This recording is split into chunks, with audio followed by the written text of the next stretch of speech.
Əziz abituriyentlər, blok imtahanına 2 həftə vaxt qalıb və əminəm ki, hər kəs əlindən gələnin ən yaxşısını eləyib ki, bu imtahanda maksimum nəticə göstərsin və istədiyi ixtisasa, istədiyi universitetə qəbul olunsun.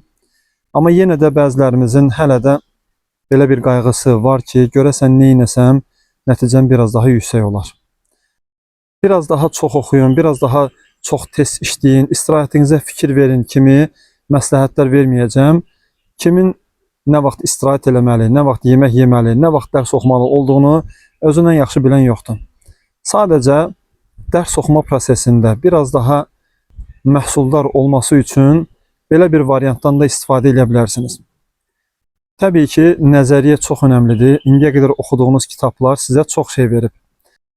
Ancaq imtahan test şəklində olur və biz daha çox test, daha dəqiq desək, daha çox sınaq işləsək, düşəcək suallardan biraz daha xəbərdar olarıq. Bu mövzuda belə bir tövsiyəm olsun sizə. Əziz abituriyentlər, çoxlu sınaq işləyin və sınaqda elədiyiniz səhvləri qeydlərinizdən, kitablarınızdan tapıb konspektləşdirin. Yəni, bu yazıla bilərmiş, bunu diqqət səhvi eləmişəm kimi bəhanələri qoyuruq kənara və işlədiyimiz sınaqlarda elədiyimiz səhvləri kitablardan, atlaslardan, qeydlərimizdən tapıb konspektləşdiririk. Yazıldıqca biraz daha yadınızda qalacaq. Ümid edirəm, faydalı olar.